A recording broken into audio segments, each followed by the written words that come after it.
Hi, I'm Odellis. My parents abandoned my 7-year-old son on the steps of a church because I wouldn't give their golden boy $69,000. They called it a lesson to teach me what happens when I turn my back on family. But they weren't just punishing me. They left a child in the cold, like he was trash. And the worst part? They didn't flinch, not even when the judge pressed play. Do you think I was too cold for what I did next? Or was I just finally warm enough to protect the one who needed me most? Before we dive in, tell me, where are you listening from and what time is it there? Drop a comment. Let's walk through this one together. It was just past 6 when the sun dipped low over the Los Angeles hills, casting a honeyed light through my kitchen window. Elliot's Spider-Man lunchbox was still drying on the rack. My laptop screen glowed with the last few lines of code I'd been debugging, and for the first time all week things felt steady. I had the house to myself. Quiet, just the soft hum of the fridge and the ticking wall clock, until my phone buzzed. I almost didn't answer. The number wasn't saved. Probably spam. But something made me swipe. Hello? A woman's voice, calm but brittle, like glass about to crack. Hi. Is this Ms. Odellis Sinclair? Yes, who is this? I'm calling from St. Andrew's Church. Your son, Elliot. He's here. I stood up so fast, my chair screeched across the tile. What? Why? He's supposed to be with my parents. The woman paused. He's okay, physically, but he arrived alone. No bag, no phone. There was a note pinned to his jacket. I felt the blood drain from my face. What kind of note? Her voice dropped to a whisper. It says, "A mother who abandons blood deserves a taste of it." Everything around me stilled, like the air had thickened. My stomach dropped. I barely remembered grabbing my keys or shutting the front door. Traffic blurred. Red lights, honking cars, none of it registered. I dialed my parents. Voicemail. Again. And again. Jackson, too. Straight to voicemail. My fingers clenched tighter around the steering wheel with every beep. 15 minutes later, I pulled up outside the brick-walled church, my tires squealing slightly as I parked. The front doors were propped open. Inside, soft piano music echoed faintly off stained glass windows. And there he was, Elliot, my baby, sitting alone on a wooden pew, legs swinging, clutching his stuffed penguin like it could shield him. His eyes lit up when he saw me. "Mommy!" I knelt down, pulling him into me so fast I nearly knocked him over. "You okay? Did anyone hurt you?" He shook his head slowly. "I was scared. Grandma said, you didn't want me anymore, but I knew you did." I told them. I shut my eyes for a second, biting back the nausea. I glanced at his jacket. The note was still there, slightly crumpled, written in shaky, slanted letters on yellow paper. The church volunteer, an older woman with kind eyes, approached, gently holding Elliot's coat. "We didn't know what else to do," she said quietly. "An older couple dropped him off this afternoon. They said his mother couldn't take care of him anymore. We asked for ID. They refused, just said she'll come crawling when she's desperate enough." Then left. "No bag?" I asked. She shook her head. "Nothing but the note." I clenched my jaw. "Thank you for keeping him safe." Back in the car, Elliot buckled himself in like nothing had happened. 7 years old and already trying to be brave. As we pulled away, headlights flicked by in streaks. The silence stretched. I kept one hand on the wheel, the other gripping the note. They didn't just send a message, they made it loud, personal, cruel. I couldn't stop replaying our last argument. 2 weeks ago.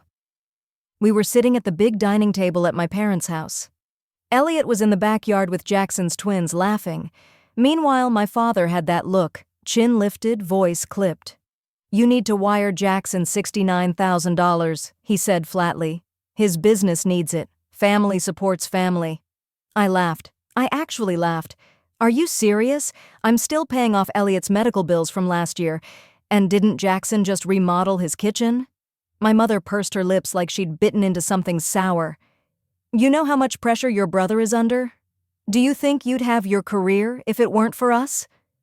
And then my father slammed his hand on the table.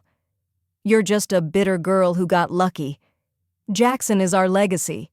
You're expendable. I didn't respond. Just stood up, kissed Elliot on the head, and left. That night, I cried in the garage. Now, they'd escalated. Beyond money, beyond guilt. They'd used my son. As Elliot drifted off to sleep in the back seat, I caught a glimpse of him in the mirror. He looked peaceful, like he still believed the world was mostly good. I turned down our street. The porch light was on, flickering slightly like it always did. I carried him inside, tucked him in, and kissed his forehead. Then I went into the kitchen, unfolded the note, and stared at it again. That handwriting, it wasn't just familiar, it was Jackson's. The final word in the corner, an underline, a flourish, and suddenly something clicked. This wasn't just spite, this was a warning I had no intention of ignoring. Back home, after settling Elliot into bed, I stood in the kitchen with the note in my hand again. The hallway light buzzed softly behind me, casting long shadows across the floor. Everything in the house was quiet, but not calm. The kind of quiet that comes after a car crash. I flattened the note on the counter and stared at it under the pendant light. I'd seen my mother's handwriting all my life. On lunchbox notes, grocery lists, guilt-laced birthday cards. This was her. Neat, tight strokes. But the words? A mother who abandons blood deserves a taste of it. Not something she'd ever say out loud, but something she'd definitely think and write. My gut twisted. I tilted the paper and noticed a faint smudge in the bottom corner. Red, not ink. Too dull. Dried blood? I didn't want to know. I turned it over, just to feel like I was doing something. That's when I saw it. A faint indentation, almost invisible unless the light hit it just right. I rubbed the paper lightly with my fingers. Let her understand what it feels like to be cast aside. I exhaled. Slow. Controlled. My own mother had rewritten the note. There'd been a first version, a worse version. I folded it and slipped it into a plastic sandwich bag, sealing it carefully. Evidence. That's what it was now. From down the hall, I heard the soft shuffle of little feet. Elliot stood there, oversized pajama shirt twisted, hair sticking out in soft brown tufts. His eyes were wide. "Mommy," he whispered, "did I do something bad?" I crouched to his level, my hands on his shoulders. "No, baby, not even a little bit." He hesitated. "Nana said I should be brave. She said, you didn't want me anymore." I blinked hard, the sting rising behind my eyes. "That's not true. Not for a second. Don't you ever believe that." He nodded, but something in his face cracked. Not a full cry. Just a tremble of the chin, the kind kids try to hide when they've been taught not to make a scene. I wrapped him in my arms and whispered into his hair, "You are my heart, Elliot, my entire world, and nothing they say can change that." He didn't answer, just leaned into me. After a while, I tucked him back into bed, pulled the blanket up to his chin, and stayed a minute longer, watching the rise and fall of his chest. Back in the living room, I sat down on the couch with my phone. I dialed. No answer. I texted. Nothing. Jackson, Dad, even my cousin Monica, who never missed a family group chat. Radio silence. Then it came. A single message from my mother. "You forced our hand. We did what we had to do." Below it, a voice memo. I tapped play. My father's voice filled the room, calm, like he was explaining taxes. "Family loyalty comes first. Actions have consequences." I stared at the phone, letting the silence settle after the audio ended. No anger, no screaming. I just stood up, walked to the kitchen, pulled out my phone charger, and plugged it in. Then I turned on the overhead light, opened my laptop, and started documenting. Photo of the note, front and back, screenshot of the message, saved the voicemail. I opened a Word doc and typed out everything the church volunteer had said, names, descriptions, timestamps, every detail. I even wrote down the volunteer's line, An older couple said he wasn't wanted anymore. Was this what they meant by family? This twisted idea of loyalty? Conditional love, based on obedience and wiring money on command? I clicked over to Elliot's baby folder on my laptop. Photos from the hospital, me in a paper gown, exhausted, cradling him with one trembling arm. My dad's hand was on my shoulder in one shot. He'd smiled that day, said, "Finally, you did something useful." That had been the only time I'd seen pride in his eyes. And it hadn't been for me. It was for the idea of a grandson, a boy who could carry on the Sinclair name, as if that name meant something more than debt and entitlement. I closed the folder and leaned back. "They didn't abandon him," I murmured. "They tried to erase him. And me? I wasn't going to beg to be seen anymore. I'd tried. For decades. Showed up to every holiday, every hospital visit, every graduation, even when I was just the afterthought in every family photo. Not anymore." I opened a new tab on my browser, typed slowly, each word deliberate. How to sue grandparents for child endangerment in California. And I didn't sleep. I sat at the kitchen table, Elliot's lunchbox still untouched from earlier that day, my laptop humming softly, casting a faint blue glow across the counter. My fingers hovered over the keyboard, hesitant but burning with something I hadn't let myself feel in a long time. Righteous anger. I typed, "California Child Endangerment Law," then added, "abandonment by grandparents." And then, finally, how to sue family members for harm to a child. What came back wasn't comforting, but it wasn't hopeless either. California law made it very clear. Leaving a child in a situation where they could suffer emotional trauma, even if not physical harm, could qualify as neglect. It wouldn't be easy and it wouldn't be pretty, but it was possible. As the clock crept past midnight, I found a local firm, Trent and Margot Family Law.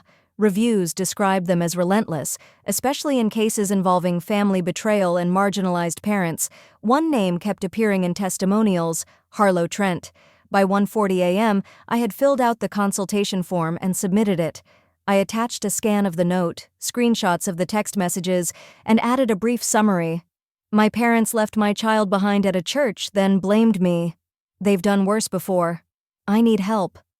I wasn't sure if I expected an answer that soon, but 20 minutes later, an auto reply confirmed, "We've received your request. If urgent, call our emergency intake line." I stared at the phone number for a moment, then dialed. A calm, clipped voice answered, "Harlow Trent." I froze. I didn't expect you to pick up." There was a pause. "You're Odellis?"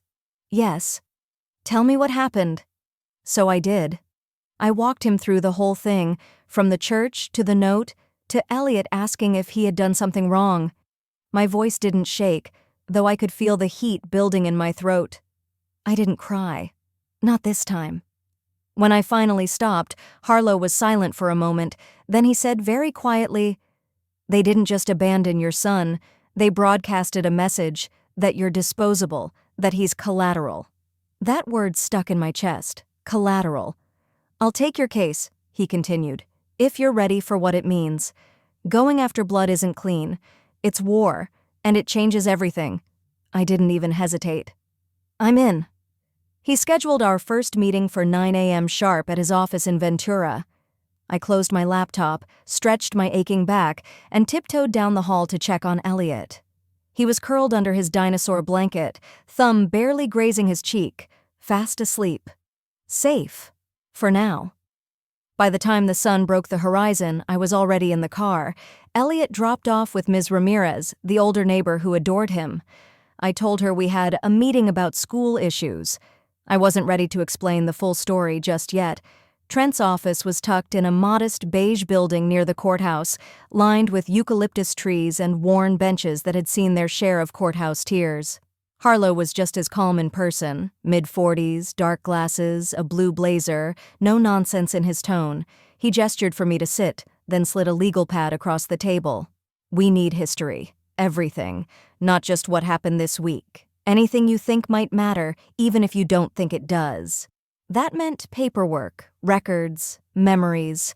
When I got home, I pulled the old metal drawer unit from the hallway closet, one I hadn't touched in years. It screeched on its tracks like it didn't want to give up the past. Inside were tax records, school forms, church donation receipts. Normal stuff. Until I found it. A folded, yellowing document clipped to the back of an old phone bill. At first glance, it looked like a standard bank form. But as I read closer, I froze. It was a loan agreement from nearly 8 years ago. My brother Arlen's name was typed in as the borrower.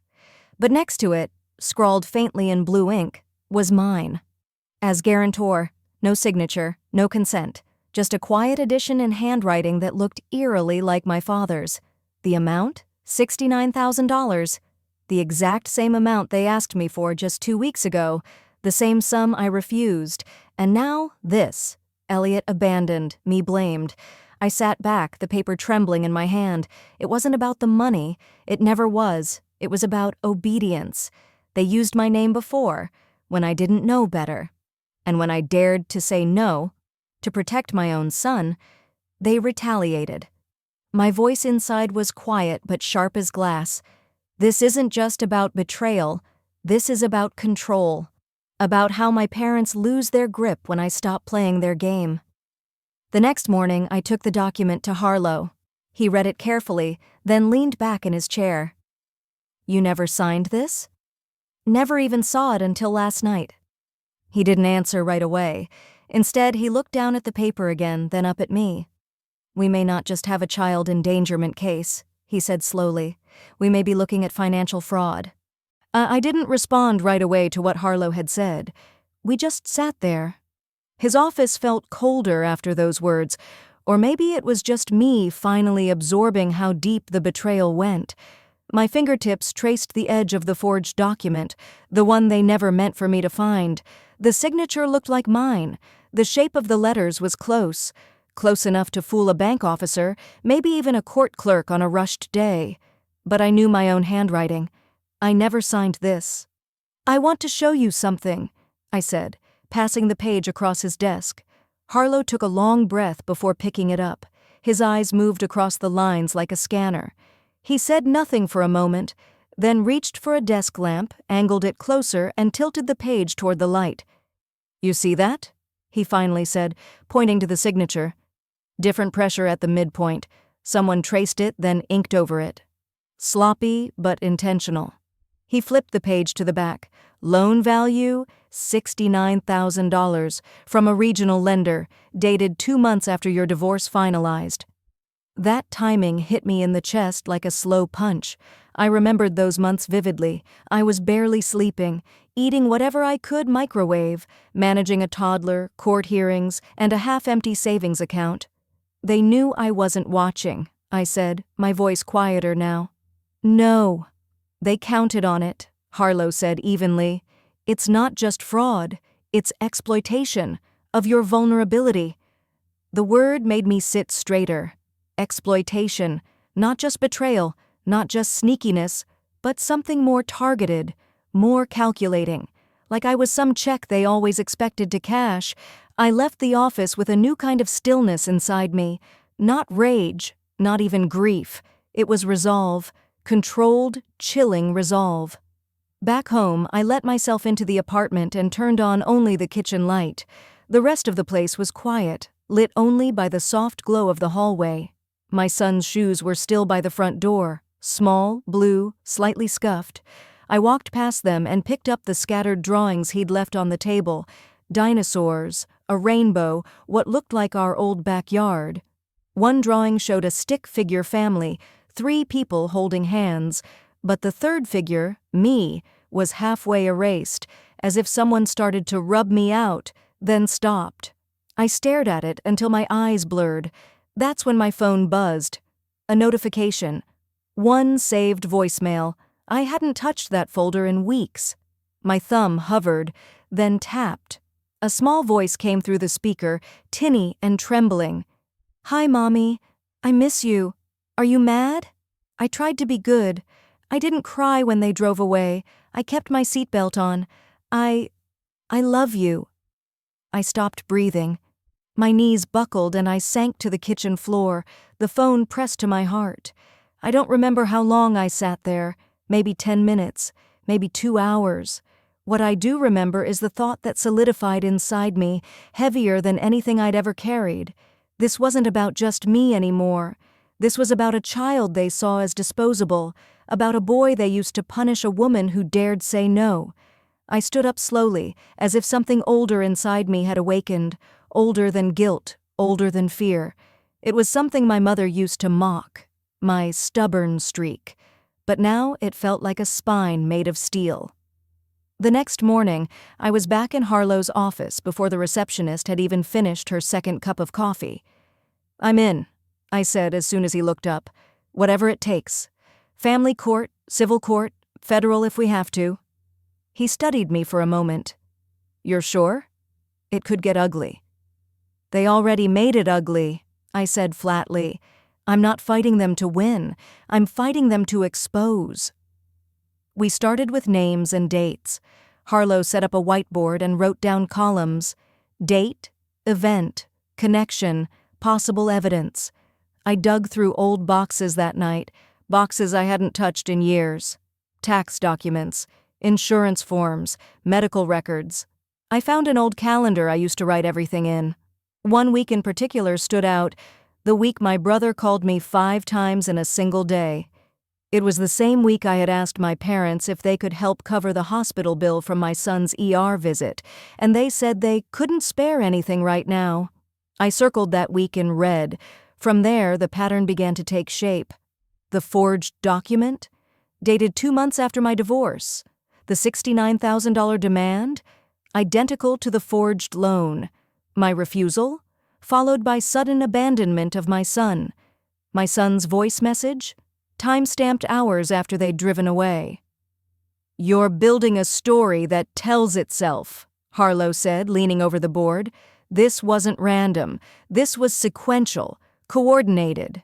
I nodded. "They wanted control, and when I cut the strings, they came for my kid." He didn't say anything to that. The office grew quiet, just the ticking of a clock, the hum of the HVAC. Then Harlow asked, "Is there anyone else in your family who might have known about the forged document, maybe helped arrange it?" I opened the folder again, scanning the copy. That's when I saw it. Another name, barely legible at the bottom of the page, near the witness line. Not mine. It wasn't a stranger. It was someone I hadn't spoken to in nearly 8 years, someone I thought had walked out of my life forever. I didn't sleep that night. Not because I wasn't tired, but because my mind refused to rest. I sat at the kitchen table with a cup of coffee that had long gone cold, staring at the last name on that document. It wasn't mine. It was his. Seth, the man I had once called my husband. The man who had watched me unravel after the divorce. And never once reached out. I hadn't spoken to him in over 5 years. Not since the final court hearing where we each signed our names for the last time, closed the chapter. Or so I thought. But apparently, my name had never really been mine to close. By the next morning, I knew I had no choice. If I wanted the full story behind that document, why his name was even involved, I had to look him in the eye again. I texted him mid-morning, kept it short. "Need to talk, urgent. Diner on Belmont, 2 p.m. He replied 3 minutes later. "Okay."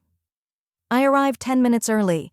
The Belmont diner hadn't changed in decades. Sticky vinyl booths, a jukebox that hadn't worked since Obama's first term, and a waitress named Dee who still remembered how I liked my coffee. When Seth walked in, I felt it in my chest. Not like longing, just a deep ache. Familiar pain resurfacing. He looked older, tired, worn in a way that wasn't just about age but about choices. He slid into the booth across from me and looked down before saying a word. "I figured this wasn't about catching up," he said softly. I slid the document across the table. No preamble, no build-up. He looked down, and his face drained of color. "You weren't supposed to see that," he whispered. I didn't blink. "Well, I did." His hand trembled slightly as he lifted the page. He read it, really read it this time, and when he looked up, I didn't see a man surprised by betrayal. I saw a man carrying guilt. "Seth," I asked, keeping my voice level, "what the hell is this?" He ran a hand through his hair. "I didn't think they'd actually use it," he said. "Your name, not like this." "They?" I repeated. "You mean my parents?" He nodded slowly. "And Weston." There it was, the triangle of silence that had followed me for years. My parents, my brother, and now my ex-husband. "Start talking," I said.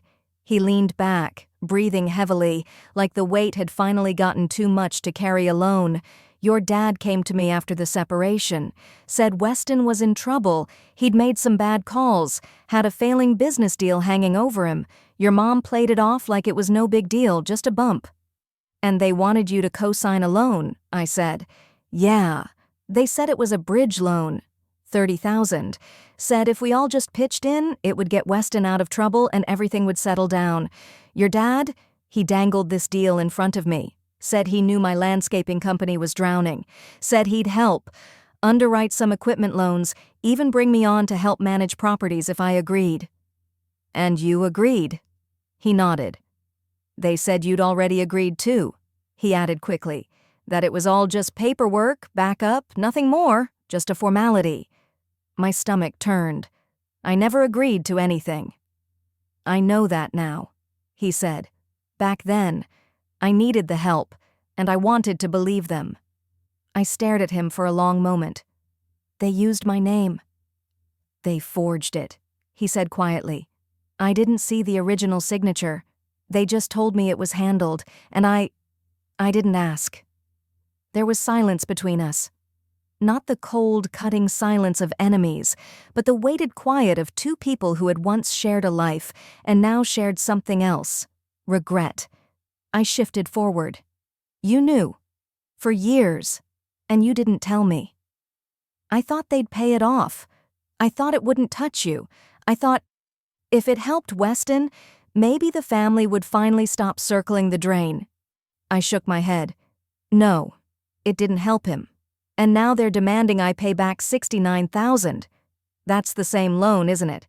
Just refinanced, over and over." His silence answered for him. "They weren't asking for help," I said. "They were asking me to pay off my own stolen debt." Seth looked like he wanted to disappear into the vinyl seat. "I was a fool," he said. "But I swear I never thought they'd take it this far." I looked at the man across from me. The man I had once built a life with. And for the first time in years, I didn't see the person who left me when things got hard. I saw someone who had also been used. "Tell me something," I said, voice barely above a whisper. "If it had been your son, left crying in a church parking lot, wondering why nobody came back for him, would you still be silent?" Seth blinked fast, his lips pressed together hard. Then he said almost inaudibly, "No." "Then don't be silent now." He exhaled, nodded. "I kept every email," he said. "From back then, the back and forth with your dad, the one from Weston saying we should keep things quiet. I even have the message where your mom told me not to mention it to you because you were too emotional after the divorce." A bitter laugh escaped me. He continued, voice steadier now. "I'll give them to you. I'll testify. Whatever you need." I reached for my purse, pulled out a small notepad I'd started using again. I scribbled a few dates and contact points. "You just became part of the timeline," I said, "and maybe part of the redemption, too." He looked up, and for a second I thought he might cry, but he just nodded. Then his eyes shifted. There was something else there, a flicker of hesitation. "There's one more thing," he said quietly. "Your sister. She knew, and she helped forge it." I didn't speak. Seth's words hung in the air like smoke after a fire, thick, choking, impossible to ignore. "Your sister. She knew, and she helped forge it." He looked like he regretted saying it the second it left his mouth, but I didn't let him take it back. I nodded once, got up, and walked out of the diner. Didn't even wait for the check. I needed space. I needed time. But mostly, I needed to keep from screaming in the middle of a Waffle House parking lot.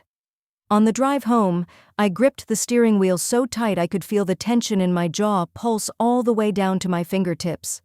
I passed our old neighborhood, the cul-de-sac where Romy and I used to race our bikes, barefoot in the summer dusk, chasing fireflies and ice cream trucks.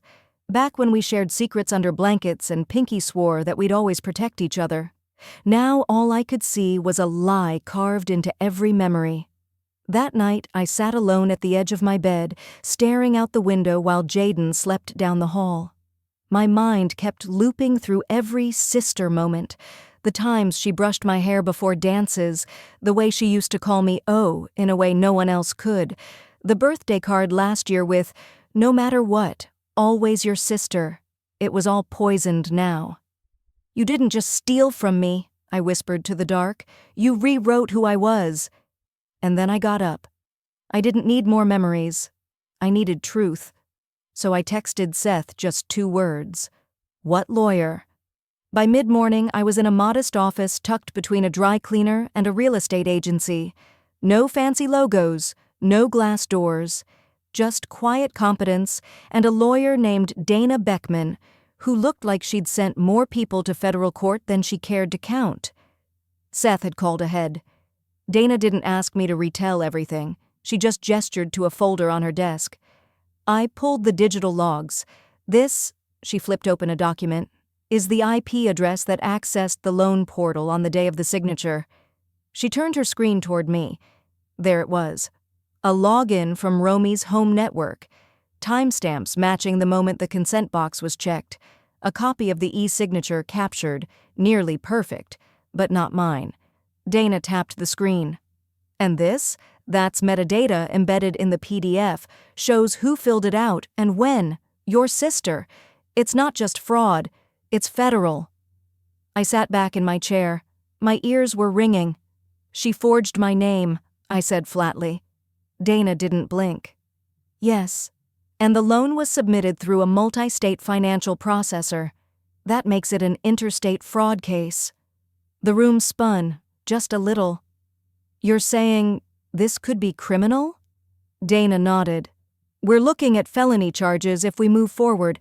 Wire fraud, identity theft, civil penalties too, if you want to recover damages." I didn't speak for a long moment. The clock ticked behind me, loud in the silence. Finally, I asked the question I didn't want to say out loud. "What happens to my family if I do this?" Dana was quiet. Then she said without judgment, "That's not your fault, Odalis. But yes, this will blow up the whole thing." I left the office with a flash drive in my purse and a pit in my stomach. The wind outside had picked up, rustling leaves across the sidewalk like memories chasing after me. I didn't go home right away. I drove around for a while, past the church where I used to sing in the choir, past the grocery store where Romy and I used to sneak gum into the cart. I didn't cry. Not then. It wasn't until I got home, unpacked Jaden's lunchbox, and found the folded drawing inside that I let myself break. He'd drawn the 2 of us standing hand in hand, me in a cape, him smiling up at me. Above us, scrawled in thick marker, "Mom and me, we win." I pressed the paper to my chest and let out a breath I hadn't realized I'd been holding for months. He didn't know everything, but somehow he knew enough. I walked into the living room, grabbed my phone, and called Dana. "File everything," I said. My voice didn't shake. "Criminal, civil, all of it." There was a pause on the line. Then Dana responded, calm and clear. "It's already in motion. You'll receive confirmation of the filings by morning." That night I slept with the drawing on my nightstand. It was my anchor, my armor. And by the next morning, by the time Romy saw the subpoena on her desk, the whole family chat was on fire. But I wasn't watching it in real time. That morning, I was making toast for Jaden. He was humming to himself, kicking his little legs under the kitchen table, oblivious to the digital wildfire I'd just set. My phone buzzed silently on the counter beside me, message after message piling up, but I let it sit. I needed the world to tilt quietly today. I'd waited until 6:45 a.m. and sent the files just before I got him dressed for school, like ripping off a bandage before the nerves catch up.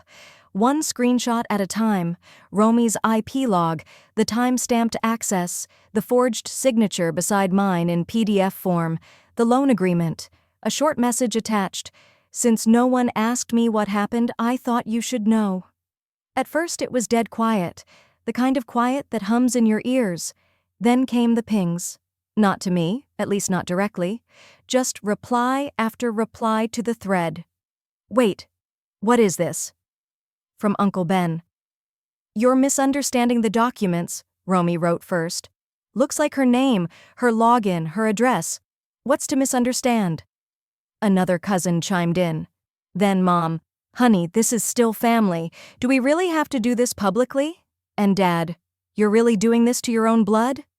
I paused at that one, staring at it as if the words might rearrange into something kinder. But they didn't. They just sat there, judging me for the crime of telling the truth. Jaden came running in, asking if I'd seen his blue folder. I found it in his backpack and zipped him up into his jacket, kissed his forehead, drove him to school. All while that chat kept boiling, unseen in my pocket.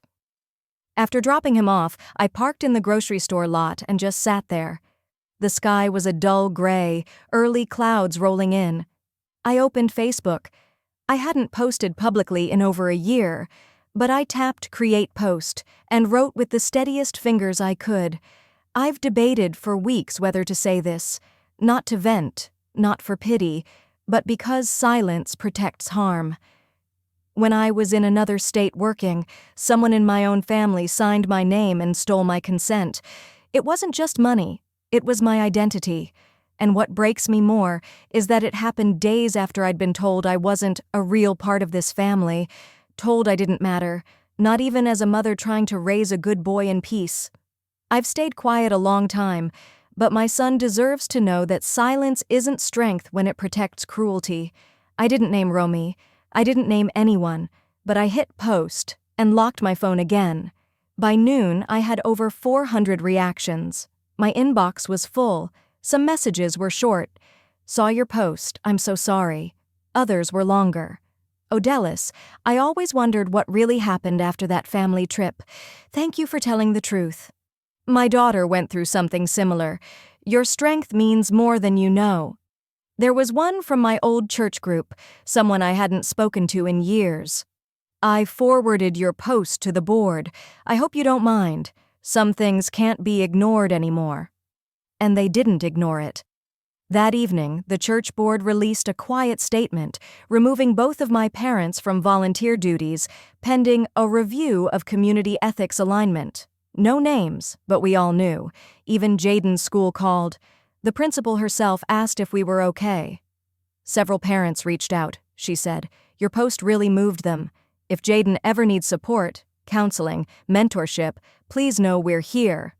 I hadn't cried all day, but after that call, I just sat down on the edge of the couch, hugged one of Jaden's old plush toys to my chest, and let out a slow breath I'd been holding for years.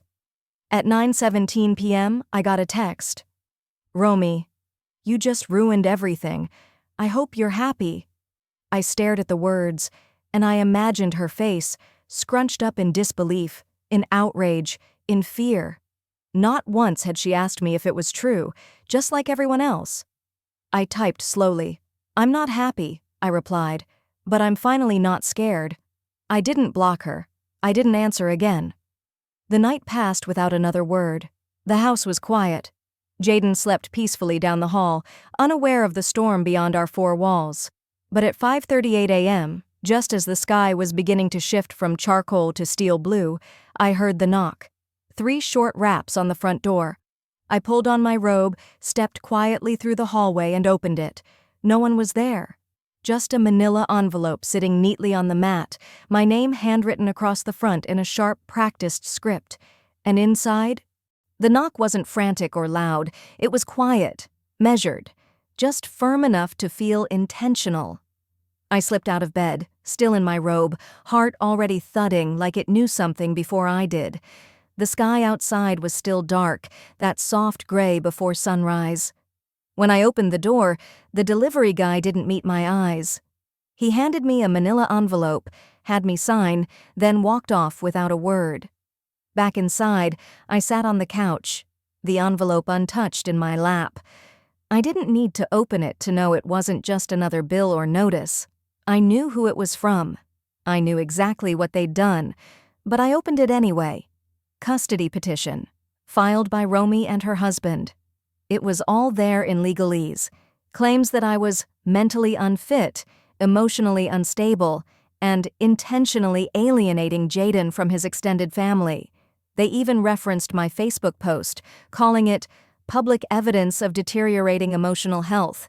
They never used my name. They didn't even use Jaden's. Just called him the minor, as if he were some object they'd misplaced. I didn't cry, I didn't scream. I stood up, walked to the kitchen, and started a pot of coffee. Then I called Tamsin. She picked up on the second ring, groggy but alert the moment she heard my voice. "I just got served," I said. "Custody?" "Yeah. Romy and Micah. They're saying I'm unfit." There was a pause, then a slow, steady inhale from her end. "Okay, then we bring the fire. If they want war, we'll give them records, receipts, and reality." I let out a breath I didn't realize I'd been holding. "We'll file a counter-motion," she continued, "include abandonment, CPS involvement, medical records, and the forensic report on the forged inheritance docs." Her voice stayed calm, like she was talking about a grocery list, but I knew her well enough to recognize the burn underneath. "We'll get the hearing pushed as early as possible, and Odalis, don't say a word to them until we've filed." "I wasn't planning to," I said. I ended the call and opened the blinds. Outside, the sun was rising slow and gold, cutting across the front yard like it didn't know the chaos happening in my house. Later that afternoon, I was poring over documents with Tamsin on Zoom when my phone buzzed with an unfamiliar number. I almost declined, but something told me to answer. "Hello?" a low voice responded. "This is Roy, head of security over at Trinity Fellowship. You probably don't remember me, but I remember you, and your boy." I blinked. Yes, I do remember you. "I thought you should know. The church wipes security footage every 30 days, but I pulled the clip from the day your son was left on our steps. Just didn't feel right letting it go." I stopped breathing. "There's a clear view from the east lot camera, time-stamped. It shows the vehicle pulling up. Her husband gets out, walks the boy to the side steps, and leaves a backpack beside him. And then..." He hesitated. "Then she laughs, loud. Says something like, 'Let's see how she handles this.'" I swallowed hard. "You have this saved?" "On a thumb drive. I haven't shared it. Figured I'd ask you first." "Can I pick it up?" "Anytime." By the time I drove to the church and parked, the sun had started dipping, casting long shadows across the pavement. Roy met me in the parking lot with an envelope. "It's not just security footage," he said softly. "It's the truth. And it's ugly." "I know," I replied. He didn't ask for thanks. He just gave me a nod, then walked back inside the sanctuary. Back home, I sat at my desk and plugged in the drive. There was no need to rewind or edit. It was all there, raw and gutting. I saw the car. I saw Jaden. I saw Romy, laughing like it was some prank. Not a moment of hesitation. Not a glance back. The next morning, I met Tamsin at her office. The moment she saw the footage, her jaw clenched tight. "This isn't just family drama anymore," she said. "This is criminal. This is child endangerment." We worked in silence for the next few hours, refining motions, preparing exhibits, filing charges. Every word was measured. Every claim backed by a record, a timestamp, a document that couldn't be denied. Then she looked at me and asked, "Are you sure you're ready for this?" I didn't hesitate. "They wanted a judge involved," I said. "Let's give them a front row seat." The courtroom didn't move. For a long, weighted second, nobody breathed. The monitor was still frozen on Romy's smirk, her hand mid-gesture as her husband stepped off the church steps like he'd just dropped off a bag of trash. Jaden had been that bag. The judge clicked the remote, paused the video, and leaned forward just slightly, hands clasped. "Is this your definition of family?" she asked, her voice as quiet as it was devastating. My mother blinked. My father stared forward like someone had unplugged him. Romy, sitting stiff and white-knuckled, avoided my eyes. Her husband shifted beside her, his jaw tight, sweat now beading on his upper lip. Then the gavel came down. "This court finds in favor of Odellis Marin. Full and permanent custody is hereby granted." Gasps broke through the gallery. I didn't flinch. I was already holding Jaden's small hand in my mind. The judge continued, her voice unwavering. "Romy Merrill and Adam Merrill are hereby referred to Child Protective Services and the District Attorney's Office for further investigation into potential criminal endangerment. Temporary restraining orders will be issued, effective immediately, preventing them and the biological grandparents from contacting the minor until further review." Mom opened her mouth like she was going to argue, but Dad reached over, grabbing her wrist. For the first time, I saw something in his eyes that wasn't arrogance. It wasn't even guilt. It was fear. Fear of consequences. And it came 30 years too late. I didn't look at them as I stood. I didn't have to. They were no longer a part of the frame, just blurry background noise in a scene I was finally walking out of. Outside the courthouse, the afternoon sun hit me like a quiet answer. Warm. Real. I turned slightly as Tamsin approached, carrying a sleek folder in one hand and a notary's leather-bound binder in the other. "You sure you want to do this now?" she asked gently. I nodded. Now is perfect. We sat at a stone bench under the oak trees lining the sidewalk. The air smelled like fresh mulch and new beginnings. Tamsin laid out the documents. "As of this morning, this is your final will and testament. All assets, properties, investments, and accounts are assigned solely to Jaden Marin. No secondary heirs, no trustees beyond your listed guardian." I signed the pages without hesitation, one after the other. No tremble in my hand, no bitterness in my chest, only peace. "And the exclusions?" Tamsin asked. I looked her in the eye. "Let it stand. I want it in writing." She nodded to the notary, who stamped and slid the final page back. It was done. Romy, my parents, everyone who had ever used bloodline as entitlement, they were legally erased from my legacy, and Jaden, my son not by birth but by bond, had everything. A few days passed quietly. Then came the knock. I saw their faces through the peephole before I even opened the door. My father, holding a drooping bouquet of grocery store flowers. My mother, eyes puffy. No makeup, no performative airs. Just exhausted people with nowhere left to spin their narrative. I cracked the door, just enough to let their voices through. "We didn't know they'd actually leave him there," my dad started, not even greeting me. "We thought she'd stay in the car. We didn't think it would go that far." I didn't respond. He added, almost in a whisper, "It was Romy's idea. You know how she is. Always dramatic." I stepped forward half an inch, not enough to let them in, just close enough for them to hear me clearly. "So was the first time you called me disposable," I said evenly. "You just didn't say it out loud then. But I heard it. Every single time you looked past me." My mother shook her head like a tired child. "We made mistakes. Families do that." "No," I said. "Families protect. Families show up. Families don't call your pain inconvenient." I closed the door slowly, not with anger, just finality. That night, Jaden curled into bed, his hair damp from his bath, his favorite worn-out blanket tugged up to his chin. "Mom," he whispered, eyes heavy but unsure. "Are we safe now?" I brushed a hand across his forehead, pressing a kiss right above his temple. "Yes," I whispered. "Because I chose us. And I always will." After he fell asleep, I stood by the window. The streetlights outside blinked against the quiet. Somewhere in the distance, a neighbor's wind chime sang into the dark.